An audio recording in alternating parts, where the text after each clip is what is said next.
नमस्कार विद्यार्थी मित्रांनो, मी अर्जुन सर तुमचं सर्वांचं पुन्हा एकदा स्वागत करतो आपल्या सेशन मध्ये।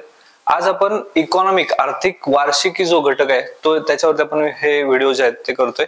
2023 मधले जे कंटेंट आहेत म्हणजे 1 जानेवारी 2023 पासून 31 डिसेंबर 2023 म्हणजे 2024 चं इयर बुक इथे तुम्हाला ह्या पीपीटी वरती 2024 चं इयर बुक दिसत असेल। म्हणजे आपण काय करतोय तर वार्षिकी 2024 म्हणजे 2023 मधला पूर्ण जो घडामोडी आहे आर्थिक घडामोडी पृथ्वी परिक्रमा असेल किंवा सिम्प्लिफाईड असेल किंवा अभिनव भारत अभिनवचं पुस्तक असेल किंवा भराडे सरांचं पुस्तक असेल, देवा जाधवर सरांचं पुस्तक असेल किंवा मग बाकीचे जे अन्य सोर्स आहेत त्याच्यामधून इकॉनॉमिक्सचा डाटा जो आहे आर्थिक वार्षिकी या अनुषंगाने आपला हा आजचा व्हिडिओ असणार आहे। यामध्ये महत्त्वपूर्ण अशी घटना आहे की ज्या काही घडामोडी अपडेट असतील म्हणजे महारत्न, मिनिरत्न आणि नवरत्न या कंपन्या 2024 मध्ये ह्या बदललेल्या आहेत। त्यामुळे शाश्वत करंट अफेअर जे आहे जे आपण गेल्या वेळी सुद्धा घेतलं होतं तोच शाश्वत करंट अफेअरचा डाटा आपण घेणार आहे।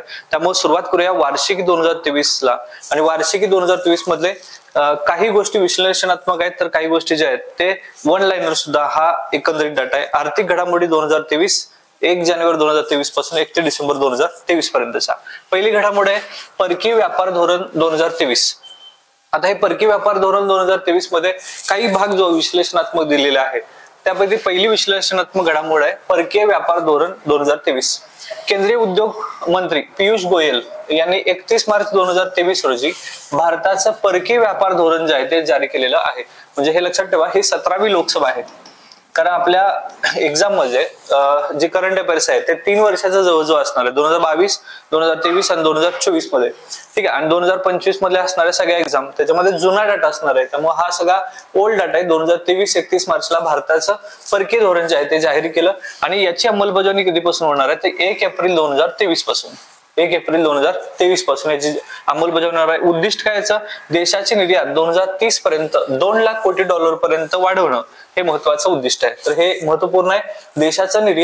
देशाची निर्यात जी आहे ती 2030 पर्यंत $2 लाख कोटी पर्यंत वाढवायचंय आणि रुपयाला जागतिक बाजारातील प्रमुख चलन बनवलं आणि निर्यातीला प्रोत्साहन देणं म्हणजे निर्यात याच्यामध्ये वाढ करायची आहे। 2030 पर्यंत $2 लाख कोटी आणि जागतिक व्यापारातील जो रुपये आहे याला प्रमुख चलन बनवणं असं हे कुणाचं धोरण आहे परकीय व्यापार धोरणाची 2023 ची उद्दिष्ट आहेत। टाइम्स ऑफ एक्सपोर्ट एक्सलेन्स या अंतर्गत 4 नवीन शहरांना निर्यात गुणवत्ता शहर म्हणून घोषित करण्यात आलेले आहे। आता ती 4 शहरं कुठले आहेत जी निर्यात गुणवत्ता शहर आहेत? पहिला आहे फरीदाबाद। फरीदाबाद जे आहे याच्यामध्ये काय होणार आहे तर कापड उद्योग जो आहे त्याचा विकास होणार आहे। हरियाणा मधला आहे फरीदाबाद। त्यानंतर मुरादाबाद आहे उत्तर प्रदेश मधलं, वाराणसी आहे उत्तर प्रदेश मधलं आणि मिर्झापूर जे आहे ते उत्तर प्रदेश मधलंच आहे। ओके, तर 3 शहरं उत्तर प्रदेश मधले आहेत। काय होणार आहे इथं निर्यात गुणवत्ता शहर म्हणून घोषित करण्यात आलेले आहेत। त्यापैकी पहिला आहे फरीदाबाद हरियाणा, मुरादाबाद उत्तर प्रदेश, वाराणसी उत्तर प्रदेश आणि मिर्झापूर सुद्धा उत्तर प्रदेश। आता हे जे मिर्झापूर आहे ते गालिचांसाठी होणार आहे। वाराणसी जे आहे ते पंतप्रधान नरेंद्र मोदी यांचा मतदारसंघ आहे, तिथं हातमाग। त्यानंतर मुरादाबाद जे आहे ते हस्तकलेसाठी आणि फरीदाबाद जे आहे ते कापड उद्योगासाठी अशी टाइम्स ऑफ एक्सपोर्ट एक्सलन्सच्या अंतर्गत 4 नवीन शहरं जे आहेत यांना निर्यात गुणवत्ता शहर म्हणून या मध्ये घोषित करण्यात आलेली आहेत। तर हे पूर्ण जो मॅटर आहे हा काय 2023 आणि परकीय व्यापार धोरण 2023 आहे। त्यानंतर ऑल इंडिया लिमिटेडला OIL याला 13वा महारत्नाचा दर्जा दिलेला आहे। ओके, आणि हा जो प्रश्न आहे हा 2023 चा आहे। ओके, आणि 2024 मध्ये आपण 14वी महारत्न कंपनी जी आहे ती 14वी महारत्न कंपनी आली कुठली HAL, ठीक आहे। म्हणजे तुम्हाला 2023 चा कंटेंट विचारला तर 24 च्या एअरबुक वर, 24 चा विचारला तर 25 ला HAL येईल। त्यामुळे दोन्ही जे आहे ते आपण घेतलेलं आहे 13वी आणि 14वी। आयोग काही प्रश्न विचारते 13वी आणि 14वी महारत्न कंपनी। 13वी कुठली आहे तर OIL ऑइल इंडिया लिमिटेड आणि 14वी कुठली आहे तर HAL हाल, हे लक्षात ठेवा। ओके, आता इथे बघा पहिला घेऊया 13वी साठी। ऑगस्ट 2023 मध्ये सार्वजनिक उपक्रम विभागाने ऑल इंडिया लिमिटेड जे आहे OIL याला महारत्नाचा दर्जा प्रदान केलेला आहे। त्यानंतर याआधी ऑल इंडिया ही नवरत्न दर्जाची कंपनी 2010 ला होती. हा प्रश्न डायरेक्ट येऊ शकतो. इकॉनॉमिक्स मधला जो प्रश्नांचं स्वरूप आहे कंबाईनला विचारलं जातं, त्याच्यामध्ये प्युअर इकॉनॉमिक्स जे आपण 15 मार्काला म्हणायला लागलोय, पण स्ट्रक्चरल इकॉनॉमिक्स जे पुस्तकातलं ते 7 ते 8 मार्कालाच यायला लागले आणि उरलेले 7-8 प्रश्न हे करंट अफेअर्स रिलेटेड असतात. ठीक आहे, त्यामुळे आपलं करंट अफेअर्स आहे ते 15 प्लस इथले 6-7 असे 22-23 मार्काला नुसतंच करंट अफेअर्स आहे. त्यामधलं इकॉनॉमिक्स जे आहे करंट अफेअर्स 5-6 मार्काला आहे. हे लक्षात ठेवा, अशा पद्धतीचे प्रश्न बनू शकतात. ऑल इंडिया ही जी नवरत्न दर्जाची कंपनी कधी होती? 2010 ला. आता ऑल इंडिया लिमिटेड जे आहे OIL ही महारत्न दर्जा मिळवणारी किती कंपनी आहे? 13वी कंपनी आहे. तर 13वी कंपनी ऑइल इंडिया लिमिटेड. त्यानंतर ऑइल इंडिया लिमिटेडची स्थापना 18 फेब्रुवारी 1959 ला झालेली आहे. तर हे लक्षात ठेवा, 1959 ला 18 फेब्रुवारी OIL ची स्थापना झालेली आहे. म्हणजे महाराष्ट्राची स्थापना झाली 1960 ला. याच्या आधी OIL ची स्थापना झालेली आहे. याचं मुख्यालय कुठे आहे? तर दुलियाजान आसाम इथं आहे. दुलियाजान आसाम इथं. ओके, तर हे लक्षात ठेवा. दुल्हन असं प्रोनाउन्सिएशन आहे, दुल्हन, दुलियाजान किंवा जान लक्षात ठेवा. इथं ऑइलची जान कुठे आहे? दुलियाजान. ओके, भारतातील दुसरी सर्वात मोठी राष्ट्रीय तेल आणि वायू कंपनी आहे. भारतातील सर्वात मोठी दुसरी राष्ट्रीय तेल आणि वायू कंपनी ही आहे. OIL ने 2010 मध्ये नवरत्न दर्जा जो आहे तो मिळवला होता. हा प्रश्न येऊ शकतो. महारत्न व्हायचं असेल तर तिला नवरत्न व्हायला पाहिजे. नवरत्न दर्जा तिला 2010 ला मिळाला होता. ऑक्टोबर 2024 मध्ये हिंदुस्तान एरोनॉटिक्स लिमिटेड हे हिंदुस्तान एरोनॉटिक्स लिमिटेड जे आहे, म्हणजे ह्याला काय म्हटलं आपण? HAL. ही हाल जे आहे ही हाल 14वी महारत्न कंपनी बनलेली आहे. म्हणून ही 13वी ऑइल इंडिया लिमिटेड आणि 14वी जे आहे हे हालला दर्जा मिळालेला आहे महारत्नाचा. 23 डिसेंबर 1940 रोजी वालचंद हिराचंद यांनी मंगळूरमध्ये हिंदुस्तान एअरक्राफ्ट लिमिटेड म्हणून ही कंपनीची स्थापना केली होती. कोणी केली होती? तर वालचंद हिराचंद हे नाव लक्षात ठेवा. वालचंद हिराचंद यांनी सुरुवात केली होती. कुठं? मंगळुरू इथं. ओके, मंगळुरू इथं. आणि हीच आहे हिंदुस्तान एअरक्राफ्ट लिमिटेड. आणि महारत्नाचा दर्जा जो आहे 19 मे 2010 पासून देण्यास सुरुवात झालेली होती. म्हणजे महारत्नाची सुरुवात 2010 पासून झालेली आहे. त्यामुळे वन लाईनर प्रश्न आला तर 13वी महारत्न कंपनी कुठली आहे? तर OIL. आणि 14वी महारत्न कंपनी कुठली आहे? तर HAL. हे आहे HAL. Okay, Hindustan aeronautics limited. त्यानंतर पुढे जाऊया आपण. आता महारत्न दर्जा आवश्यक असणारे निकष काय? महारत्न दर्जाचे आवश्यक निकष खालीलप्रमाणे. हे एवढे सगळे निकष जे आहेत ते 6 निकष कंप्लीट करावे लागतात. पहिलं, संबंधित कंपनीला नवरत्न दर्जा प्राप्त असायला पाहिजे. म्हणजे आताच आपण बघितलं इथं बघा की 2010 मध्ये ऑल इंडिया लिमिटेडला काय होतं? तर नवरत्न दर्जा जो आहे तो प्राप्त होता. 23 ला आपण महारत्नाचा दर्जा त्यांना दिलेला आहे. म्हणजे हे पहिलं गोष्ट आहे की नवरत्न जी कंपनी असायला पाहिजे, महारत्न होण्यासाठी नवरत्न होणे आवश्यक. ती कंपनी भारतीय स्टॉक एक्सचेंज वरती सूचीबद्ध पाहिजे. भारतीय स्टॉक एक्सचेंज वरती सूचीबद्ध पाहिजे.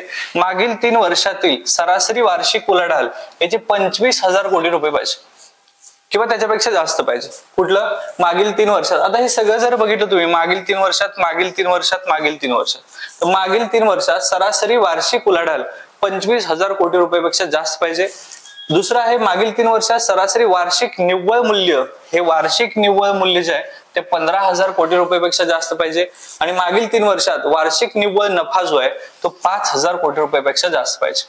तर हे तिन्ही लक्षात ठेवा की वार्षिक उलाढाल 25,000 कोटी, वार्षिक निव्वळ मूल्य 15,000 कोटी आणि नफा जो आहे वार्षिक नफा हा सगळा 3 वर्षातील तर 5,000 कोटी रुपयापेक्षा जास्त असावा. हे आहेत महारत्नचे निकष. आणि कंपनीकडे लक्षणीय आंतरराष्ट्रीय ऑपरेशन किंवा जागतिक उपस्थिती असली पाहिजे.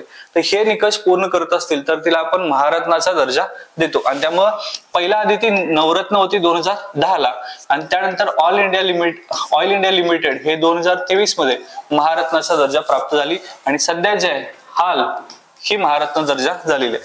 2024 अखेर आताची गोष्ट विचार करायला झाली. 2024 अखेर एकूण महारत्न 13 ज्या आहेत ते महारत्न कंपन्या आहेत. आता इथं जर आपण बघितलं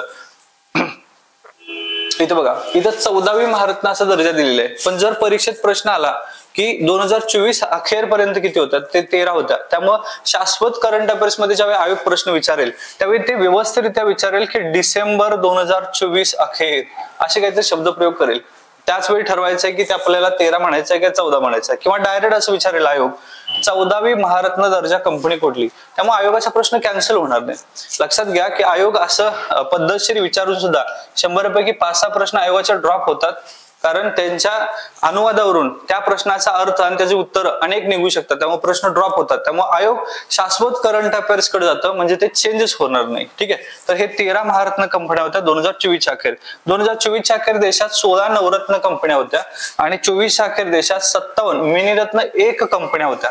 आता ज्यावेळेस आपण करंट अफेअर्स 2025 इयरबुक बघणार आहे, त्यावेळेस इयरबुक मध्ये परत एकदा महारत्न, नवरत्न, मिनिरत्न 1, मिनिरत्न 2 याचा सगळा जो आहे ओआपो आपलं तिथे करायचंय. सध्या हे जे करंट अफेअर्स 2023 पर्यंतच आहे. ओके, त्यानंतर पुढे जाऊया एप्रिल सप्टेंबर 2023 दरम्यान आकडेवारीनुसार अमेरिका भारताचा सर्वात मोठा व्यापार भागीदार देश ठरलेला आहे. तर ही आकडेवारी आहे 2023 ची. अमेरिका भारताचा सर्वात मोठा व्यापार भागीदार देश ठरलेला आहे. 128.55 अब्ज डॉलर एवढा त्याचा व्यापार आहे. आणि 2020-21 मध्ये चीन जो आहे तो भारताचा अव्वल व्यापार भागीदार होता. म्हणजे 2020-21 मध्ये चीन होता, आता तो 22-23 मध्ये कोण आहे, अमेरिका. अमेरिका जो आहे तो भारताचा व्यापारी भागीदार सर्वात मोठा बनलेला आहे. पुढची घडामोड आहे केंद्रीय वित्त आणि कॉर्पोरेट व्यवहार मंत्री निर्मला सीतारामन यांच्या अध्यक्षतेखाली जीएसटी परिषदेची 52वी बैठक जी आहे. हा प्रश्न इम्पॉर्टंट आहे, त्याच्यावरती फोकस करा. असे प्रश्न आयोग विचारतं की काय म्हटलंय बघा, केंद्रीय वित्त आयोग कॉर्पोरेट व्यवहार मंत्री निर्मला सीतारामन यांच्या अध्यक्षतेखाली जीएसटी परिषदेची कितवी 52वी बैठक 7 ऑक्टोबर 2023 रोजी कुठे पार पडली असा प्रश्न येईल. तर ते दिल्लीमध्ये पार पडली. कितवी 52वी परिषद, ते लक्षात ठेवा. 52वी परिषद कुठं, नवी दिल्ली मध्ये पार पडली. आणि अध्यक्षांनी कोण होतं, तर निर्मला सीतारामन मॅडम आहेत. जीएसटीशी संबंधित वाद सोडवण्यासाठी सर्व राज्य आणि केंद्रशासित प्रदेशामध्ये वस्तू आणि सेवा कर अपीलीय न्यायाधिकरणाच्या 31 खंडपीठाची स्थापना जी आहे ती करण्यात आलेली याच्यामध्ये आहे. 31 खंडपीठाची स्थापना करण्यात आलेली आहे. आता या न्यायाधिकरणाच्या अध्यक्षासाठी कमाल वयोमर्यादा जी होती ती 70 वर्ष, तर सदस्यासाठी कमाल 67 वर्ष असेल असं सांगितलेलं आहे. म्हणजे याच्यामध्ये वाढ केलेली आहे. वयोमर्यादा जी आहे, कमाल वयोमर्यादा 70 झालेली आहे आणि सदस्याची मर्यादा जी आहे, कमाल वयोमर्यादा ती 67 झालेली आहे. म्हणजे 70 आणि 67 ही वाढ केलेली आहे. 3-3 वर्ष वाढवलेलं आहे. नियुक्तीसाठी किमान वय जे आहे ते 50 वर्ष असायला पाहिजे. तर हे प्रश्न येताना आयोग तुम्हाला कंबाईनशी रिलेटेड असणारा प्रश्न विचारताना एवढंच म्हणेल की 52वी जीएसटी वस्तू सेवा कर अपीलीय किंवा 52वी जीएसटी परिषदेची काउन्सिल कुठं भरली होती, तर नवी दिल्लीमध्ये भरली होती. आणि याच्यामध्ये वयोमर्यादामध्ये वाढ झाली आहे. 70 आणि सदस्यासाठी कमाल मर्यादा जी आहे ती 67 वर्ष आणि नियुक्तीसाठी किमान वय 50 वर्ष पाहिजे. पुढे जाऊया. यानंतर सगळे प्रश्न बघा हे युपीआयशी रिलेटेड. एखादा प्रश्न तरी बनणार आहे 100%. देशातील पहिलं युपीआय एटीएम कुठे आहे, तर देशातील पहिलं UPI ATM payment and commerce solution प्रदाता असलेला हिताची पेमेंट, हा प्रश्न गेल्या विचारला होता त्यामुळे परत एकदा येण्याचे चान्सेस आहेत. हिताची पेमेंट सर्व्हिसनं व्हाईट लेबल एटीएम म्हणून देशातील पहिलं युपीआय एटीएम सुरू केलेलं आहे. तर देशातील पहिलं युपीआय एटीएम कोणी सुरू केलंय, कुठली कंपनी, तर हिताची पेमेंट सर्व्हिसनं सुरू केलेला आहे. हा सगळ्यात महत्वाचा प्रश्न आहे. देशातील पहिलं युपीआय एटीएम हिताची, युपीआय एटीएम हिताचं आहे, लक्षात ठेवा, हिताची. त्यानंतर युपीआय एटीएम कार्डलेस रोखे पैसे काढण्यासाठी सुविधा देतं, त्यामुळे प्रत्यक्ष डेबिट किंवा क्रेडिट कार्ड बाळगण्याची गरज नाहीये. ओके, तर हे युपीआय एटीएम म्हणजे काय, युपीआय एटीएम कार्डलेस रोखे पैसे काढण्यासाठी सुविधा देतात, ज्याच्यामुळे प्रत्यक्ष डेबिट कार्ड किंवा क्रेडिट कार्ड बाळगायची गरज नाहीये. आणि ते कोणी सुरू केलंय, हिताची पेमेंट्स सुरू केलेलं आहे.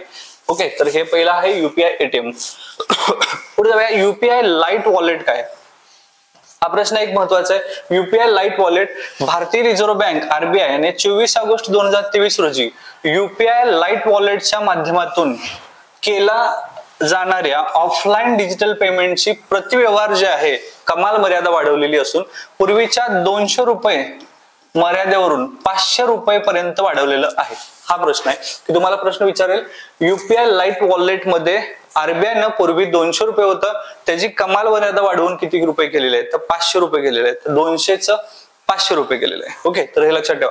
म्हणजे आता चलनात असलेली जी नोट आहेत, 100 रुपयाची मोठी नोट आहे, त्यानंतर 200 रुपयाची आहे आणि त्यानंतर मध्ये 300-400च्या नोटाच नाही आहेत, डायरेक्ट 500 रुपये. ठीक आहे, तर 200 रुपयावरून डायरेक्ट दुसऱ्या नोटेवर वाढवा 500 रुपये. हे आहे युपीआय लाईट वॉलेट. त्यानंतर परदेशात युपीआय पेमेंटला परवानगी देणारं फोनपे भारतातील पहिलं फिनटेक कंपनी ठरलेली आहे। हे लक्षात ठेवा। काय प्रश्न आहे? युपीआय पेमेंटला म्हणजे परदेशामध्ये युपीआय पेमेंटला परवानगी देणारं कुठलं ऍप हे भारतातील पहिलं फिनटेक कंपनी ठरले? तर फोन पे लक्षात ठेवा।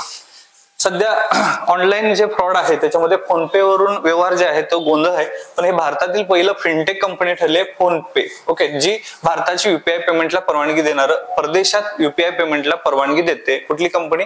फिनटेक कंपनी फोन पे ही पहिली आहे। मोबिक्विक, तर हे लक्षात ठेवा मोबिक्विक काय आहे? तर भारतातील आघाडीचे फिनटेक मोबिक्विक हे युपीआय वर रुपे क्रेडिट कार्डांना सपोर्ट करणारं पहिले फिनटेक ऍप ठरले आहे। हे मोबिक्विक काय आहे? तर ऍप आहे। आणि हे ऍप काय आहे? मोबिक्विक भारतातील आघाडीचे फिनटेक मोबिक्विक ऍप युपीआय वर रुपे क्रेडिट कार्डांना सपोर्ट करणारं पहिलं फिनटेक ऍप ठरलेलं आहे। म्हणजे मोबिक्विक काय ऍप आहे। तर ह्याचं प्रोनाउन्सिएशन बघा, मोबिक्विक असं म्हणताना आपल्याला आठवतं मोदीक्विक, तर मोदीक्विक हे ऍप आहे। हे लॉजिक आहे, लक्षात ठेवा। मोदी साहेबांच्या नावावरून आपण मोदीक्विक हे ऍप आहे। युपीआय वर क्रेडिट कार्डांना सपोर्ट करणारं पहिलं फिनटेक ऍप कुठलं? मोबिक्विक। ऐकू येताना मोदीक्विक येतं। एबिक्स इंक काय आहे? एबिक्स इंक ही जी आहे इबिक्स कॅश लिमिटेड या अमेरिकन कंपनीची उपकंपनी भारताला भेट देणाऱ्या परदेशी नागरिकांसाठी युनिफाईड पेमेंट इंटरफेस हा युपीआयचा फुल फॉर्म आहे, जो विचारू शकता। युनिफाईड पेमेंट इंटरफेस व्यवहार सुरू करणारी भारतातील पहिली कंपनी ठरलेली आहे। कुठली आहे? Ebix Inc. एबिक्स इंक जे आहे अमेरिकन कंपनीची उपकंपनी भारताला भेट देणाऱ्या परदेशी नागरिकांसाठी, भारताला जे भेट द्यायला लागले ते परदेशी नागरिक यांच्या युपीआय व्यवहार सुरू करणारी भारतातील पहिली कंपनी कुठली ठरलेली आहे? तर ही आहे एबिक्स इंक। तर हे लक्षात ठेवा। युपीआय एटीएम हिताचे आहे। युपीआय लाईट वॉलेट म्हटलं 200 रुपयाचा 500 रुपये वाढवायचा आहे। युपीआय पेमेंटला परदेशात परवानगी देणारी फोनपे आहे। त्यानंतर मोबिक्विक ऍप आहे। त्यानंतर एबिक्स ऍप जे आहे ती भारताला भेट देणारे परदेशी नागरिक जे आहेत त्यांचा युपीआय वर सुरू करणारी भारतातील पहिली कंपनी जी आहे एबिक्स इंक आहे। त्यानंतर पुढे पंकज त्रिपाठी हे अभिनेते आहेत। पंकज त्रिपाठी यांना काय नेमले? नॅशनल पेमेंट कॉर्पोरेशन ऑफ इंडियानं म्हणजे NPCI न नोव्हेंबर 2023 रोजी प्रसिद्ध बॉलिवूड अभिनेते हे पंकज त्रिपाठी यांची डिजिटल पेमेंट प्लॅटफॉर्म सुरक्षा जागरूकता मजबूत करण्यासाठी युपीआय सुरक्षा दूत म्हणून नियुक्ती केलेली आहे। तर हे एवढंच इम्पॉर्टंट आहे। युपीआय युनिफाईड पेमेंट इंटरफेस याचं सुरक्षा दूत म्हणून कोणाची निवड केलेली आहे? तर पंकज त्रिपाठी यांची निवड केलेली आहे। भीम ऍप द्वारे युपीआय व्यवहार सुरू करणारा भूतान हा भारताबाहेरील पहिला देश ठरलेला आहे। हा प्रश्न लक्षात ठेवा। भीम ऍप याद्वारे युपीआय व्यवहार सुरू करणारा पहिला देश कुठला? तर भूतान हा भारताबाहेरील पहिला देश आहे। त्याच्यामध्ये लक्षात ठेवा भीम मधलं भ येतं आणि भूतान मध्ये सुद्धा भ आहे, हे लक्षात ठेवा। ओके, भीम आणि भूतान। त्यानंतर श्रीलंकेमध्ये युपीआयचा वापर आता सिंगापूर आहे, संयुक्त अरब अमिरात आहे, नेपाळ आहे, भूटान आहे, फ्रान्स आहे। याच्यानंतर आता श्रीलंकेमध्ये सुद्धा युपीआय पेमेंटची सेवा सुरू करण्यात आलेली आहे, जी भारताची युपीआय प्रणाली आहे। युपीआय पेमेंट मर्यादा 5 लाख रुपये वाढवलेली आहे। तर हा प्रश्न येऊ शकतो तुम्हाला, युपीआय पेमेंटची मर्यादा किती रुपये केलेली आहे? तर 5 लाख रुपये केलेले आहे। युनिफाईड पेमेंट इंटरफेस प्रणालीच्या सहाय्यानं पेमेंट देण्यासाठी 1 लाख रुपयाची मर्यादा किती रुपये वाढवलेली आरबीआयनं? तर ती 1 लाख रुपये होती, ती आता वाढवून 5 लाख रुपयेपर्यंत केलेली आहे। म्हणजे युपीआय पेमेंटची मर्यादा 1 लाखावरून आरबीआयने आता किती रुपये केली? 5 लाख रुपये केलेली आहे। हा सगळ्यात महत्वाचा प्रश्न आहे। त्यानंतर पुढे जाऊया, पुढचा जागतिक व्यापार सांख्यिकी पुनरावलोकन 2023 अहवाल।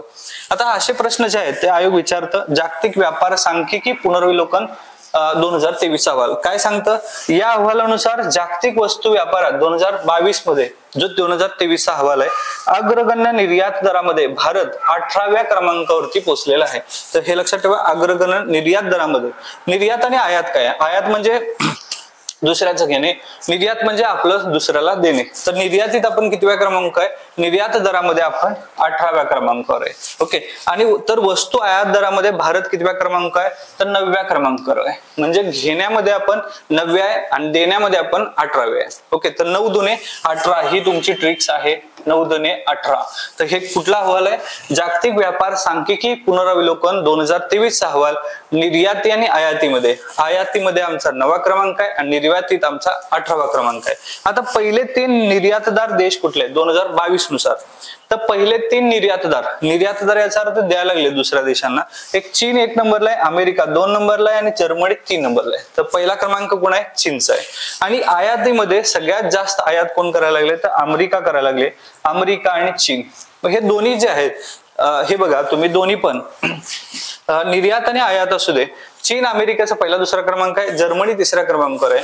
आणि पहिल्या 3 आयातदारीमध्ये अमेरिका 1 नंबर आहे, चीन 2 नंबरला आहे. म्हणजे हे लक्षात ठेवू शकता, निर्यात जे आहे सगळ्यात जास्त दुसऱ्याला द्यायला, चीनी प्रोडक्ट सगळ्यात जास्त जे विकलं जातं ते चीन विकतं, निर्यात जास्त होतं आणि 2 नंबर अमेरिका आहे. आणि आयातीमध्ये अमेरिका 1 नंबरला आहे आणि चीन 2 नंबरला आहे, जर्मनी दोन्ही मध्ये पण 3 नंबरला आहे. आपण आयातीत 9 नंबरला आहे घेण्यामध्ये आणि देणाऱ्यामध्ये आपण 18व्या क्रमांकावर आहे. ठीक आहे, नंतर पुढे जाऊया. देशातील पहिलं सार्वभौम हरित रोखे उपलब्ध. हा IMP प्रश्न मी करतो कारण याच्यावरती प्रश्न बनण्याचे चान्सेस आहेत. देशातील पहिलं सार्वभौम हरित रोख काय? 25 जानेवारी 2023 म्हणजे प्रजासत्ताक दिनाच्या आधी एक दिवस 25 जानेवारी 2023 पासून बाजारात विक्रीसाठी उपलब्ध करून दिलेले आहे. हा प्रश्न येऊ शकतो हायअर स्टेटमेंट मध्ये. ही रोखे जे आहेत वाढीव प्रीमियम दराने आणण्याचे केंद्र सरकारने ठरवले असून या वाढीव दराला काय म्हटलंय तर ग्रीनियम असं म्हटलेलं आहे. ग्रीन रोखे, ग्रीनियम असं म्हटलेलं आहे. ओके, या सर्व हरित रोख्यांच्या विक्रीतून एकूण 40 अब्ज रुपये निधी जो आहे तो उभारण्याचा सरकारचा प्रयत्न असून किती रुपये?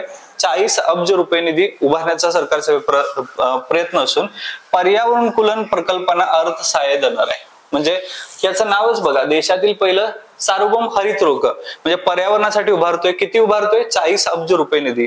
आणि 40 अब्ज रुपये निधी हे उभारून आपण पर्यावरणकुलन प्रकल्प जे आहेत त्यांना अर्थसहाय्य करणार आहोत.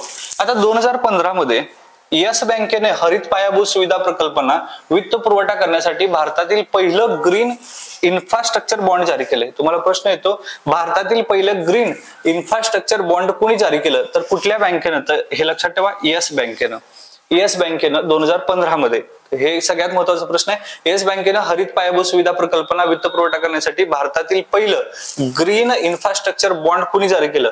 येस बँकेने 2015 मध्ये. नरेंद्र मोदी सरकार पार्ट 1 मध्ये होतं तेव्हा त्यांनी येस बँकेने हे जारी केलेलं आहे, भारतातील पहिलं ग्रीन इन्फ्रास्ट्रक्चर बॉन्ड. त्यानंतर 2008 मध्ये हरित रोखे जारी करणारी जागतिक बँक पहिली संस्था होती. आता हे 2008च आहे. त्यावेळी बराक ओबामा होते अमेरिकेचे प्रेसिडेंट. त्यावेळी जागतिक बँक जे आहे, वर्ल्ड बँक, याचं मुख्यालयच मुळात वॉशिंग्टनचं आहे आणि वॉशिंग्टन इथं असणारं मुख्यालय म्हणजे दबदबा अमेरिकेचंच आहे. तर हे हरित रोखे जारी करणारं पहिलं कोण आहे? जागतिक बँक ही पहिली संस्था ठरलेली आहे. त्यानंतर एक्सिस बँक जे आहे, एक्सिस बँक लंडन स्टॉक एक्सचेंजने भारतातील पहिलं आंतरराष्ट्रीय सूचीबद्ध प्रमाणित ग्रीन बॉन्ड जारी केलेलं आहे. भारतातील पहिलं आंतरराष्ट्रीय सूचीबद्ध प्रमाणित ग्रीन बॉन्ड कोणी जारी केलं? तर एक्सिस बँकेनं. तर हे सगळे प्रश्न बघा IMP फॅक्टरवरती आहेत. यातला कुठलाही प्रश्न आयोग विचारू शकतं. परत एकदा बघा, देशातील हरित रोखे कधी जारी केलं? तर प्रजासत्ताक दिनाच्या आदल्या दिवशी 25 जानेवारी 2023. किती रुपये? एकूण 40 अब्ज रुपये. 2015 मध्ये येस बँकेनं भारतातील पहिलं ग्रीन इन्फ्रास्ट्रक्चर बॉन्ड जारी केले. 2008 मध्ये कुठल्या बँकेनं केलं होतं? वर्ल्ड बँकेनं. एक्सिस बँकेनं लंडन स्टॉक एक्सचेंज मध्ये भारतातील पहिलं आंतरराष्ट्रीय सूचीबद्ध प्रमाणित ग्रीन बॉन्ड जे आहे ते जारी केलेलं होतं. पोलंड हा जो देश आहे, या देशानं पहिल्यांदा सार्वभौम हरित रोखे जारी केलेलं होतं. कुठला देश आहे? पोलंड हा देश पहिल्यांदा सार्वभौम हरित रोख जारी केलेलं आणि मग भारताने 2023 मध्ये आता आपण जारी केलेलं आहोत. 53वी जागतिक आर्थिक मंच परिषद 2023 हा महत्वाचा मुद्दा आहे. याच्यावरती प्रश्न येऊ शकतो. वर्ल्ड इकॉनॉमिकल फोरम 2023 कुठं होतं? हे दावोस स्वित्झर्लंड इथं दरवर्षी होतं आणि यावर्षी 2023 मधली कितवी आवृत्ती आहे? तर 53वी आहे. हे लक्षात ठेवा. ओके, जीएसटी परिषद किती होती? 52वी. ओके, ती कुठे होती? दिल्लीमध्ये. आणि दिल्लीमध्ये ही जी आहे दावोस स्वित्झर्लंड मधलं ही WEF वर्ल्ड इकॉनॉमिकल फोरम जागतिक आर्थिक मंच 2023 53वी. जागतिक आर्थिक मंचची स्थापना 1971 मध्ये ना नफा संस्था आहे. किती साली? 1971 मध्ये. ओके, 71 मध्ये भारत आणि बांगलादेशचं युद्ध सुरू आहे. तर त्यावेळेस आर्थिक मंच, जागतिक आर्थिक मंच स्थापन झालेलं आहे. जागतिक आर्थिक मंचाचे मुख्यालय कुठे आहे तर कॉलोनी जिनेवा स्वित्झर्लंड मध्ये. आता WEF जे आहे ती नेहमी जिनेवा इथंच भरते, तर तिथलं जे मुख्यालय कॉलोनी, एका कॉलोनीमध्ये मुख्यालय केले आपण असं म्हणूया. आता 2023च्या दावोस परिषदेचं फलित काय झालं. आता या 2023 मध्ये दावोस परिषदेमध्ये WEF जे आहेत वर्ल्ड इकॉनॉमिकल फोरम आणि महाराष्ट्र इन्स्टिट्यूट फॉर ट्रान्सफॉर्मेशन ही आहे मित्रा. हा प्रश्न विचारू शकतं, जसं की आयोगाने याच्या आधी नीतीचा फुलपार विचारला होता, national institution for transforming India, तसं मित्राचं विचारू शकतं. मित्राचे लक्षात ठेवा, M फॉर महाराष्ट्र आहे, I फॉर इन्स्टिट्यूट आहे, फॉर ट्रान्सफॉर्मेशन आहे. तर इथं काय होतं, महाराष्ट्र इन्स्टिट्यूशन आणि ट्रान्सफॉर्म असं काहीतरी विचारता येईल. तर इथं बघा महाराष्ट्र इन्स्टिट्यूट आहे, शन नाही आहे, आणि फॉर ट्रान्सफॉर्मेशन आहे, म्हणजे इथे ए जे आहे ट्रान्सफॉर्मेशन आहे, Maharashtra institute for transformation. Okay, याचे पहिले अध्यक्ष अजय आशर होते. याच्यावरती प्रश्न असू शकतो. राज्य सरकारच्या धोरणात्मक आणि तांत्रिक दिशा प्रदान करून शहरी परिवर्तनावर काम करण्यासाठी या करारावरती स्वाक्षरी केलेली आहे. कोणी स्वाक्षरी केली, WEF आणि मित्रा, महाराष्ट्राची मित्र आहे. ओके, 2050 पर्यंत निव्वळ शून्य लक्ष्य गाठणं आणि निसर्गाची हानी कमी करणं हे लक्ष्य आहे. म्हणजे 2023 मध्ये WEF परिषदेचं फलित काय झालं तर महाराष्ट्र आणि WEF मध्ये अशा प्रकारावरती या करारावरती स्वाक्षरी झाली आणि 2050 पर्यंत निव्वळ शून्य लक्ष्य गाठणं हे आपलं धोरण ठरलेलं आहे. केंद्र सरकारनं वस्त्रोद्योगासाठी 7 PM मित्र पार्क स्थापन करण्यासाठी 17 मार्च 2023 रोजी घोषणा केली. आता किती पार्क स्थापन केलेत तर PM मित्र पार्क हे लक्षात ठेवा. PM मित्र पार्क, किती मित्र पार्क करणार आहे आपण, 7 PM मित्र पार्क. आता हे 7 PM मित्र पार्क खालील प्रमाणे हे जे दिलेले आहेत 7 मित्र पार्कामध्ये, पहिला आहे धार, दुसरा आहे लखनौ, नवसारी, अमरावती, कुलबुर्गी कर्नाटक मधलं, आणि त्यानंतर विरुधुनगर तमिळनाडू आणि वारंगल तेलंगणा. यापैकी महाराष्ट्रात कुठे आहे तर महाराष्ट्र अमरावती हे लक्षात ठेवा. महाराष्ट्राचं आर्थिक बजेट किंवा महाराष्ट्राचे आर्थिक पाणी, भारताचे आर्थिक पाणी, याच्यामध्ये हा प्रश्न येऊ शकतो. अमरावती जे आहे महाराष्ट्रामध्ये PM मित्र पार्काची घोषणा ही 7 PM मित्र पार्क करणार आहेत आणि याच्यामध्ये महाराष्ट्रातलं अमरावती इथं एक मित्र पार्क जे याची स्थापना होणार आहे. याच्यासाठी 17 मार्च 2023 रोजी ही घोषणा केलेली आहे. पुढे जाऊया. PM मित्र जो आहे, PM मित्र म्हणजे काय, PM mega integrated textile regions and apparel. Okay, तर टेक्सटाईल आहे लक्षात ठेवा आणि हे 7 ठिकाणी होणार आहे महाराष्ट्रामध्ये अमरावती इथं. उद्देश काय याचा तर भारताला संयुक्त राष्ट्राचे शाश्वत विकास उद्दिष्ट क्रमांक 9 साध्य करायचे आहे. ओके, तर हे शाश्वत उद्दिष्ट जे आहेत संयुक्त राष्ट्राचे त्यातलं 9वं उद्दिष्ट साध्य करणार आहे. याच्यासाठी PM मित्र पार्क याची उभारणी करणार आहेत. त्यानंतर 27वी घडामोडी करंट अफेअर्स. न्यू डेव्हलपमेंट बँकेचा नवीन सदस्य कोण आहे तर new development bank NDB, new development bank ही कुणाची बँक आहे तर ब्रिक्सची बँक आहे. ओके, तर हे लक्षात ठेवा. ब्रिक्सचे सदस्य, ब्रिक्सची एक बँक आहे न्यू डेव्हलपमेंट, याचा सदस्य कोण आहे तर इजिप्त हा नवीन सदस्य झालेला आहे. न्यू डेव्हलपमेंट बँकेचे मुख्यालय कुठे आहे तर चीन मध्ये, शांघाय चीन इथं. ओके, तर हे लक्षात ठेवा, शांघाय चीन इथं मुख्यालय आहे. म्हणजे ज्यावेळेस हे स्थापना झालं त्यावेळेस पहिले अध्यक्ष भारताचे राहिले आणि मुख्यालय चीनकडे गेलं, शांघाय चीन मध्ये. संस्थापक देश कोण आहेत तर ब्रिक्सचे सदस्य किती आहेत तर Brazil, Russia, Bharat, China, south Africa. म्हणजे याचं नावच आहे BRICS, BRICS. B for Brazil, Russia, India, China, south Africa. आता यानंतर 3 देश सहभागी झाले. पहिला आहे इजिप्त, संयुक्त अरब अमिराती, बांगलादेश आणि उरुग्वे. ठीक आहे, हे ब्रिक्स सदस्य जे आहेत याच्यामध्ये सहभागी झाले आहेत न्यू डेव्हलपमेंट बँकेमध्ये. त्यामुळे हे लक्षात ठेवा की ब्रिक्स सदस्य. आपण पुढे ज्यावेळेस जागतिक घडामोडी बघणार आहे त्यावेळी जागतिक घडामोडीमध्ये ब्रिक्सचे सदस्य देश किती वाढलेले आहेत, कोणत्या दिवशी वाढवलेले आहेत, हे सगळ्या गोष्टीचा उहापोह किंवा अलीकडे जे ब्रिक्स परिषद भरली ती नेमकं कुठे भरली ही जागतिक घडामोडी आपण बघूया. सध्या तरी हा महत्वाचा इकॉनॉमिक्स मधला कन्सेप्ट आहे. न्यू डेव्हलपमेंट बँकेमध्ये सध्याचा नवीन देश कुठला आहे तर इजिप्त हा देश, हा लक्षात ठेवा नवीन आहे. 2000 रुपयाची नोट बंद झालेली आहे. आता तुम्ही म्हणाला सर हे जुनं करंट अफेअर्स आहे, जुनं नाही 2023 आहे, त्यामुळे आपल्या ह्या परीक्षेमध्ये इम्पॉर्टंट आहे. 19 मे 2023. 19 मे 2023 हा तारीख लक्षात ठेवा. 19 मे 2023 रोजी रिझर्व्ह बँक ऑफ इंडियाने 2000 रुपयाची नोट चलनातून काढून घेण्याची घोषणा जी आहे ती केलेली आहे 8 नोव्हेंबर 2016. हे लक्षात ठेवा तारीख 8/2/16. 8 नोव्हेंबर 2016 मध्ये. ठीक आहे. 1000 रुपयाची आणि 500 रुपयाच्या मूल्याच्या नोटा बाद करून ही 2000 रुपयाची नोट जी आहे ती बाजारात आणली गेलेली होती. म्हणजे 2000 रुपयाची नोट कधी आणली? 8 दुने 16, 8 नोव्हेंबर. प्रधानमंत्री नरेंद्र मोदी यांनी केलेलं भाषण रात्री 8 वाजताचं की महज एक कागज का तुकडा रह जाएगा, हे ऐतिहासिक वाक्य होतं. त्याच वेळेस हे 2000 रुपयाची नोट जी आहे ती आणली गेलं आणि हे 19 मे ला जे आहे 19 मे ला हे बाद केलं गेलं. आरबीआयने चलनातून काढून टाकलं. आरबीआय 1934च्या कायद्यानुसार फक्त आरबीआयला नोटा जारी करण्याचा अधिकार आहे. म्हणजे फक्त आरबीआय जे आहे ते नोटा जारी करू शकतं. 1 रुपयाच्या नोटा सोडून, 1 रुपयाच्या नोटा सोडून सगळ्या नोटा हे आरबीआय जारी करू शकतं. आता या नोटेवरती प्रश्न येऊ शकतो की हे जे चिन्ह आहे अनंत खासबादार म्हणून कोल्हापूरचे आहेत, त्यांनी ते महात्मा गांधींचं चित्र जे आहे चष्म्याचं ते केलं होतं आणि इथं जी प्रतिकृती लिहिली आहे ती मंगळयानाची प्रतिकृती होती. तर हे विचारू शकतात की 2000 रुपयाच्या मागे कुठली प्रतिकृती आहे? तर मंगळयानाची प्रतिकृती होती. त्यानंतर सर्व नोटावर आरबीआय गव्हर्नरची स्वाक्षरी असते.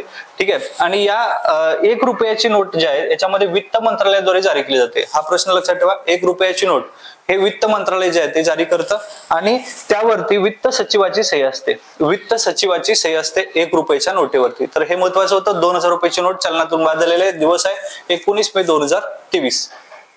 2000 रुपयाच्या नोटेवरती मागील बाजूस कशाचं चिन्ह आहे? मंगळयानाचं चिन्ह आहे. मंगळयान. ठीक आहे. आताच पाहिलं होतं. आणि एकूण असा प्रश्न असतो की एका नोटेवरती किती प्रकारे 2000 रुपयाची नोट असं लिहिलेलं आहे. तर हे प्रश्न जे आहेत ते गेल्या PYQ मध्ये वगैरे होते. 16+1 असे 17 वेळा त्या नोटेवरती लिहिलेलं असतं ती नोट नेमकी किती रुपयाची आहे. अशा पद्धतीचे प्रश्न 2000 रुपयाची नोट जे आहे ती 2000 रुपयाच्या नोटेवरती अंध व्यक्तीसाठी इथं ब्लँक लाईन्स असतात त्या किती आहेत असे कुठलेही प्रश्न जे आहे आयोग विचारू शकतात. त्यासाठी आपण तयार पाहिजे. ते ज्याला आपण स्ट्रक्चरल भाग जो आहे इकॉनॉमिक्सचा तो त्याच्यामध्ये सॉल्व्ह होईल. पुढची घडामोड आहे 30वी. इलेक्ट्रॉनिक्स निर्यातीमध्ये 2023 मध्ये तमिळनाडूनं पहिलं स्थान पटकावलेलं आहे. हे लक्षात ठेवा. इलेक्ट्रॉनिक वस्तूमध्ये तमिळनाडू 1 नंबरला आले. पूर्वी ते 4थ्या क्रमांकावर होतं.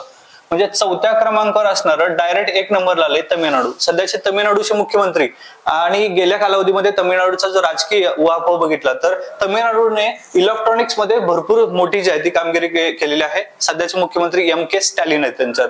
आता महाराष्ट्र कितव्या क्रमांक आहे? तर महाराष्ट्र 4थ्या क्रमांकावर आहे. तर हे लक्षात ठेवा. इलेक्ट्रॉनिक्स मध्ये महाराष्ट्र 4थ्या क्रमांकावर आणि इलेक्ट्रॉनिक मध्ये 2023 मध्ये तमिळनाडू पहिलं स्थान आहे. त्यानंतर HDFC आणि HDFC बँकेचं विलिनीकरण झालेलं आहे. HDFC आणि HDFC बँकेचं विलिनीकरण झालेलं आहे. देशातील गृह वित्त क्षेत्रातील सर्वात मोठी कंपनी HDFC लिमिटेड जी आहे ही 1 जुलै 2023 रोजी HDFC बँकेमध्ये विलीन झाली. ही HDFC बँकेत विलीन झालेली आहे. हे सगळ्यात महत्वाचं विलिनीकरणाचा एक महत्वाचा प्रश्न आहे. त्यानंतर HDFC बँक बद्दल इम्पॉर्टंट काय तर हे 4 स्टेटमेंट जे आहेत ते विचारू शकतं. HDFC बँक बद्दल मालमत्तेनुसार देशातील खाजगी क्षेत्रातील सर्वात मोठी बँक आहे. मालमत्तेनुसार देशातील खाजगी क्षेत्रातील सर्वात मोठी बँक आहे. त्यानंतर बाजार भांडवलानुसार देशातील सर्वात मोठी बँक आहे.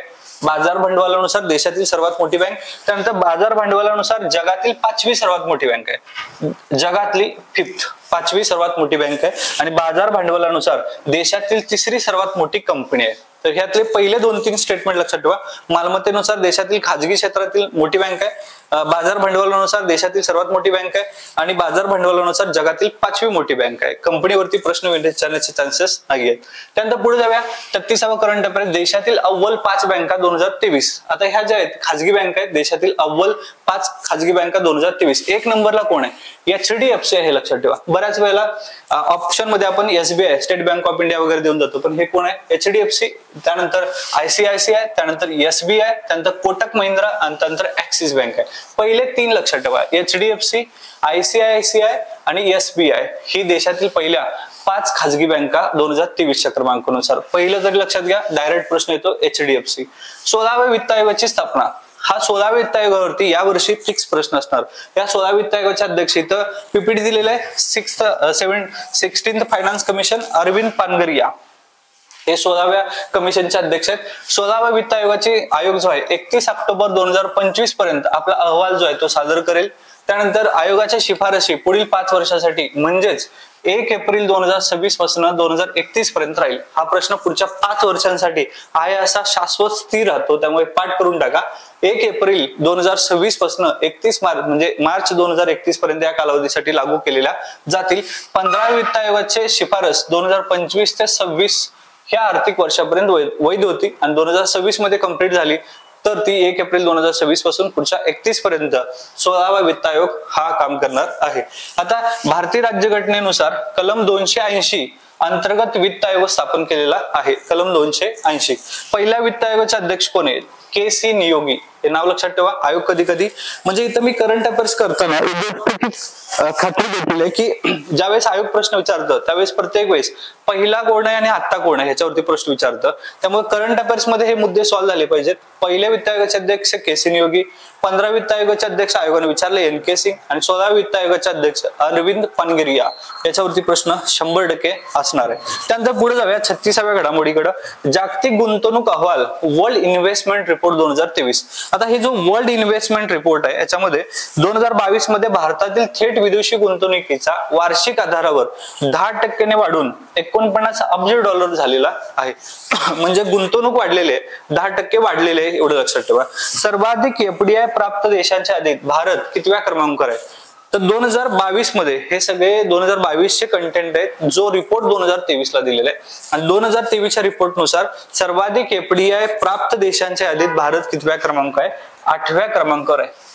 ओके, तर हे लक्षात ठेवा. सर्वाधिक एफडीआय प्राप्त देशाच्या यादीत भारत 8व्या क्रमांकावर आहे. आणि सर्वाधिक एफडीआय प्राप्त देशाचा क्रम जर विचार केला तर अमेरिकेचा 1 नंबर आहे, चीनचा 2 नंबर, सिंगापूरचा 3 नंबर आणि भारत 8व्या क्रमांकावर आहे. तर हे लक्षात ठेवा. प्रश्न जर आला एफडीआय भारत कितव्या? 8वा. भारत 8वा म्हणजे 8वाच क्रमांक आहे. ओके, तर हे लॉजिक आहे. 8व्या क्रमांकावर भारत आहे. आणि पहिला कोण आहे? अमेरिका, दुसरा आहे चीन आणि तिसरा आहे सिंगापूर. सर्वाधिक एफडीआय गुंतवणूक करणारे देश मध्ये अमेरिकेचा 1 नंबर आहे. हे लक्षात ठेवा. इथं एफडीआय प्राप्त करणाऱ्यामध्ये सुद्धा अमेरिका 1 नंबर आहे आणि गुंतवणूक करणाऱ्यामध्ये सुद्धा अमेरिकेचा एकच क्रमांक आहे. त्यामुळे हे लक्षात ठेवा. अमेरिका. ठीक आहे. आणि त्यानंतर भारत जो आहे गुंतवणुकीमध्ये 20व्या क्रमांकावर आहे. म्हणजे एफडीआय मध्ये 8वा आणि गुंतवणुकीत 20वा क्रमांकावर आहे. ठीक आहे. तर हे महत्वाचे प्रश्न आहेत. पुढे जाऊया. थेट परकीय गुंतवणुकीत वाढ झालेली आहे. थेट परकीय गुंतवणुकीत वाढ. भारतीय रिझर्व्ह बँकेने 12 सप्टेंबर 2023 रोजी भारतीय कंपन्यांची परकीय दायित्व आणि मालमत्तेची वार्षिक योजना 2022-23 चा अहवाल प्रकाशित केला. आणि यानुसार या गणनेनुसार 2022-23 या आर्थिक वर्षात अमेरिका भारतातील थेट विदेशी गुंतवणुकीचा प्रमुख स्थळ ठरलाय. एवढं मोठं सगळं वाचण्याची काही गरज नाही आहे.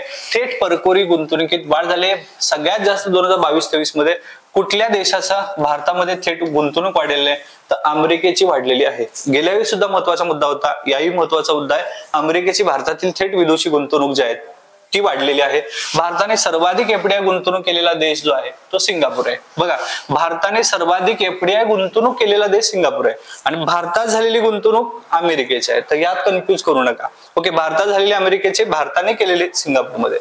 त्यानंतर पुढे सर्वाधिक लांबीचे राष्ट्रीय महामार्ग सध्या महाराष्ट्र राज्यात आहे. ओके, महाराष्ट्र सगळ्यात जास्त राष्ट्रीय महामार्गाची संख्या झालेली आहे. महागाईचे मापन करणारा एक निर्देशांक जो आहे असलेला घाऊक किंमत निर्देशांक जो आहे होलसेल प्राइस इंडेक्स, हा घाऊक किंमत निर्देशांक, याच्याऐवजी आता देशात उत्पादक किंमत निर्देशांक जे आहे प्रोड्युसर प्राइस इंडेक्स वापरण्यात येणार आहे. तर होलसेल प्राइस इंडेक्स आता काढून टाकले आणि आता प्रोड्युसर प्राइस इंडेक्स हा घेतलेला आहे. होलसेल गेला, आता प्रोड्युसर प्राइस, हे लक्षात ठेवा. त्यानंतर पुढे पहिलं बुलेट ट्रेन टर्मिनल. आता पहिली बुलेट ट्रेन मुंबई अहमदाबाद धावणार आहे. तर त्याचं टर्मिनल कुठे होणार आहे? अहमदाबाद मध्ये भारतातील पहिल्या बुलेट ट्रेनसाठी बांधलेल्या टर्मिनलचं नाव आहे Sabarmati multi model transport hub. Sabarmati हे नाव लक्षात ठेवा. साबरमती. ओके, तर हे आहे पहिलं bullet train terminal. Global credit outlook 2024. आता ग्लोबल क्रेडिट आउटलुक 2024 नुसार भारत 2030 पर्यंत जगातील तिसरी सर्वात मोठी अर्थव्यवस्था बनणार आहे. हा अंदाज ग्लोबल क्रेडिट अँड आउटलुक 2024 न दिलेला आहे. तर ग्लोबल क्रेडिट आउटलुक 2024 नुसार भारत हा जगातील तिसरी सर्वात मोठी अर्थव्यवस्था बनणार आहे. सध्याचा विचार केला तर सध्या अमेरिकेचा 1 नंबर आहे, चीन 2 number, Germany 3 number, Japan 4 number आणि 5 नंबर सध्या भारत आहे. म्हणजे सध्या भारत 5th क्रमांकावर आहे. 1 नंबर कोण आहे? अमेरिका. Okay, Donald Trump. चीन 2 नंबरला आहे, शी जिनपिंग. जर्मनी आहे स्लोज, म्हणजे तिथं सत्ताकारण सध्या चेंज होत आहे. जपान 4 नंबरला आहे आणि भारत 5 नंबरला आहे. तर हे लक्षात ठेवा. अमेरिका, चीन, जर्मनी, जपान. अमेरिका आणि चीन तुमच्या लक्षात येतं. हे दोन, जर्मनी आणि जपान यांचा क्रम दुसऱ्या महायुद्धामध्ये, हे लक्षात ठेवा, जर्मनी आणि जपानमध्ये दुसरं महायुद्ध झालं आणि हे भारत. 2030 पर्यंत भारत जपानला मागे टाकून आशिया पॅसिफिक प्रदेशातील दुसरी सर्वात मोठी अर्थव्यवस्था बनेल असा अंदाज जो आहे तो ग्लोबल क्रेडिट आउटलुक 2024 न दिलेला आहे. मुद्रा बंदर जो आहे याला 25 वर्ष पूर्ण होतात. हे इथलं मुद्रा बंदर आहे, तर याला 25 वर्ष पूर्ण व्हायला लागलेत. मुद्रा हे भारतातील पहिलं खाजगी बंदर आहे आणि सर्वात मोठं कंटेनर बंदर आहे, हे लक्षात ठेवा. ओके, गोव्यातलं आहे हे बंदर, हे गुजरात मधलं आहे हे बंदर गुजरात जवळील कच्छच्या आखाताच्या उत्तरेकडील किनाऱ्यावरती आहे मुद्रा बंदर. आणि सध्या जे अदानी समूहानं या मालकी घेतलेला आहे. तर हे मुद्रा बंदर अदानी समूहाचं आहे, सध्या त्यांच्याकडे मालकी आहे. 25 वर्ष याला पूर्ण झालेले आहेत आणि भारतातील सध्या खाजगी बंदर ठरलेले आहे, सर्वात मोठं कंटेनर बंदर ठरलेलं आहे मुद्रा. श्रीलंकेत SBI ची शाखा सुरू झालेली आहे. भारतीय स्टेट बँक ही श्रीलंकन रुपया आणि भारतातील रुपया व्यापार यशस्वीरित्या सुरू करणारी श्रीलंकेतील पहिली विदेशी बँक ठरली आहे. कुठली? SBI. श्रीलंकेत SBI ची शाखा झाली आहे, ती तिथली पहिली विदेशी बँक ठरलेली आहे. HSBC इंडिया ही EBGS ऑफर करणारी भारतातील पहिली विदेशी बँक जी आहे ती ठरलेली आहे. IDFC आणि IDFC फर्स्ट बँकेचे विलीनीकरण झालेले आहे. ओके, IDFC आणि IDFC फर्स्ट बँकेचे विलीनीकरण. भारतीय स्पर्धा आयोगानं 17 ऑक्टोबर 2023 रोजी infrastructure development finance company IDFC आणि IDFC फर्स्ट बँक यांचे विलीनीकरण केलेलं आहे. सध्या लक्षात ठेवा, जी बँक आहे त्याची बँक IDFC फर्स्ट बँक याचं विलीनीकरण. यावेळी विलीनीकरणानंतर नाव बदलून आता IDFC फर्स्ट बँक असं केलेलं आहे. तर हे महत्वाचं आहे, IDFC आणि IDFC फर्स्ट बँकेचं विलीनीकरण. North east small finance bank. आता ही north east small finance bank भारतातील रिझर्व्ह बँकेनं नॉर्थ ईस्ट स्मॉल फायनान्स बँकेत फिनटेक स्टार्टअप स्लाइसचं विलीनीकरणास मान्यता दिलेली आहे. तर ही north east small finance bank विलीनीकरणासाठी मान्यता दिलेली आहे. पंतप्रधान नरेंद्र मोदी यांच्या हस्ते 2 ऑक्टोबर 2023 रोजी गांधी जयंती निमित्त नवीन खादी भवनाचे उद्घाटन झालेलं आहे. हे IMP करतो मी, कारण ह्याच्यावरती प्रश्न येऊ शकतात. जिथे जिथे मी IMP केले त्याला फोकस करा. पंतप्रधान नरेंद्र मोदी यांच्या हस्ते 2 ऑक्टोबर गांधी जयंती 2023 रोजी गांधी जयंती निमित्त नवीन खादी भवनाचं उद्घाटन झालेलं आहे. आणि न्यू खादी इंडिया कार्यक्रमात IIT दिल्लीच्या कॅम्पसमध्ये हे खादी भवन सुरू झालेलं आहे. तर IIT दिल्ली याच्या कॅम्पसमध्ये खादी भवन जे आहे ते सुरुवात झालेलं आहे पंतप्रधान नरेंद्र मोदी यांच्या हस्ते. पुढची घडामोड आहे, 29 सप्टेंबर 2023 रोजी देशातील पहिलं सामाजिक प्रभाव बॉन्ड एक्सचेंजवर कोणती बँकेने सूचीबद्ध केलंय? तर राष्ट्रीय कृषी आणि ग्रामीण बँक म्हणजे नाबार्ड. हा प्रश्न लक्षात ठेवा. 2023 सप्टेंबर देशातील पहिलं सामाजिक प्रभाव बॉन्ड स्टॉक एक्सचेंजवर कोणत्या बँकेने सूचीबद्ध केलेलं आहे? तर सामाजिक प्रभाव बॉन्ड स्टॉक एक्सचेंजवर करणारी बँक आहे नाबार्ड. पुढची घडामोड आहे, 2023 मध्ये जागतिक बँकेकडून सर्वाधिक कर्ज कोणत्या देशाला मिळाले? तर ते पाकिस्तानला मिळाले. जागतिक वर्ल्ड बँकेकडून सगळ्यात जास्त कर्ज पाकिस्तानला, $2.3 अब्ज एवढं कर्ज पाकिस्तानला मिळालेलं आहे. पुढची घडामोड आहे, जगातील सर्वाधिक मुक्त अर्थव्यवस्था म्हणून 2023 मध्ये कोणी प्रथम क्रमांक पटकावला? तर सिंगापूरनं. मुक्त अर्थव्यवस्थेमध्ये सिंगापूरचा 1 नंबर आहे सध्या. निर्देशांकात भारत 165व्या क्रमांकापैकी म्हणजे देशापैकी 87वे क्रमांकावर आहे मुक्त अर्थव्यवस्थेमध्ये. ठीक आहे, तर मुक्त अर्थव्यवस्थेमध्ये भारत 87 आणि 87व्या क्रमांकावर आहे आणि 1 नंबर क्रमांकावरती सिंगापूर हा देश आहे. पुढे जाऊया, नागालँड हे 31 ऑगस्ट 2023 रोजी आधार लिंक जन्म नोंदणी करणारं ईशान्य भारतातील पहिलं राज्य आहे. ओके, तर अशी राज्य आहेत नामामी, नागालँड, मणिपूर आणि मिझोराम. नामामी त्यातलं पहिलं जे आहे ईशान्येकडचं नागालँड हेच आहे आधार लिंक जन्म नोंदणी करणारं ईशान्य भारतातील पहिलं राज्य आहे. त्यानंतर पुढे RBI गव्हर्नर शक्तिकांत दास हा IMP मुद्दा करतोय, याच्यावरती प्रश्न बनणार. जगातील सर्वोच्च केंद्रीय बँकर म्हणून त्यांची निवड झालेली आहे. कोणाची? RBI गव्हर्नर शक्तिकांत दास यांची. ग्लोबल फायनान्स अमेरिकन मासिकांनी global finance central bank report 2023 जारी केला. याच्यामध्ये दास यांना A+ सर्टिफिकेट मिळालेलं आहे. तर हे लक्षात ठेवा, A+ सर्टिफिकेट. शक्तिकांत दास जगातील सर्वोच्च केंद्रीय बँकर म्हणून यांची निवड झालेली आहे. पुढची घडामोड आहे, चर्चेत असणारे पॅराद्वीप बंदर हे भारताच्या पूर्व किनाऱ्यावरती कुठल्या राज्यात आहे असं विचारतील, तर ओडिसा राज्यात आहे. तर हे लक्षात ठेवा, ओडिसा राज्यातलं असणारं पॅराद्वीप बंदर आहे. या राज्यातील नैसर्गिक आणि खोल बंदर आहे. पॅराद्वीप बंदर प्राधिकरण चालू आर्थिक वर्षात सर्वात जलद 50 दशलक्ष मेट्रिक टन कार्गो हाताळणारं हे बंदर ठरलेलं आहे. हे पॅराद्वीप बंदर कुठे आहे असं विचारतील, ओडिसा राज्यात आहे.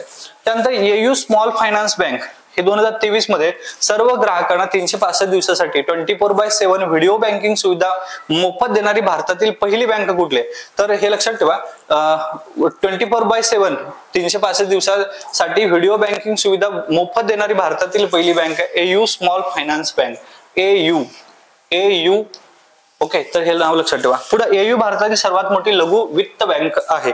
पुढची घडामोड आहे, पहिली इको फ्रेंडली डेबिट कार्ड कुठले आहे? इको फ्रेंडली डेबिट कार्ड हा IMP प्रश्न आहे. Airtel payment bank. पहिलं eco friendly debit card Airtel payment बँकेनं जारी केलेलं आहे. एअरटेल पेमेंट बँक ही बचत खाते असलेल्या आपल्या नवीन आणि विद्यमान ग्राहकांसाठी इको फ्रेंडली डेबिट कार्ड सुरू करणारी पहिली भारतीय बँक कुठली ठरली? तर एअरटेल पेमेंट बँक हा IMP मुद्दा आहे, हा लक्षात घ्या. पुढे भारत हा जगातील सर्वाधिक रेमिटन्स प्राप्त करणारा देश ठरलाय. रेमिटन्स म्हणजे काय? तर अनिवासी भारतीयांनी देशात पाठवलेले पैसे. जगातले सगळ्यात जास्त अनिवासी भारतीय जे बाहेर राहायला लागलेत ते सगळ्या देशात सगळ्यात जास्त पैसे पाठवायला लागलेत, म्हणून जगातला सर्वाधिक रेमिटन्स प्राप्त करणारा देश भारत आहे. अटल उष्मायन केंद्र IMP करतो याला, हे लक्षात ठेवा, हे विचारू शकतं. मत्स्यपालन क्षेत्रात नाविन्य आणि उद्योजकताला महत्वपूर्ण चालना देण्यासाठी कोची स्थित केरळ येतं मत्स्यविद्या आणि महासागर अभ्यास विद्यापीठाने नीती आयोगाकडून 10 कोटी रुपयाचं अनुदान प्राप्त केलेलं आहे. तुम्हाला प्रश्न येईल, अटल उष्मायन केंद्र सध्या कुठं होणार आहे? तर केरळात होणार आहे. अटल केरळ कोची इथं. ठीक आहे. आणि मत्स्यपालन क्षेत्रातील भारतातील पहिलं अटल उष्मायन केंद्र उभारणार आहे कोची केरळ इथं. पुढचा आहे, ग्रीन बॉन्ड जारी करणारी देशातील पहिली नागरी संस्था कुठली? तर इंदोर आहे. इंदोर महानगरपालिका गेल्या 2-3 वर्षात सगळ्यात स्वच्छ महानगरपालिका म्हणून याचा उल्लेख आहे, तर हिनच ग्रीन बॉन्ड जारी करणारी देशातील पहिली नागरी संस्था ठरलेली आहे. पुढे चौथ्या औद्योगिक क्रांतीचे केंद्र तेलंगणातील हैदराबाद इथं. हे लक्षात ठेवा, चौथ्या औद्योगिक क्रांतीचे केंद्र कुठं? तेलंगणा, हैदराबाद. रेवंत रेड्डी मुख्यमंत्री आहेत सध्या. निवड वर्ल्ड इकॉनॉमिक फोरमने केलेले आहे आणि इथं चौथ्या औद्योगिक क्रांतीचं केंद्र बनणार आहे. जीवन विज्ञान आणि आरोग्य सेवेवर लक्ष केंद्रित करणारे हे भारतातील पहिलं थिंक टँक केंद्र बनलेलं आहे.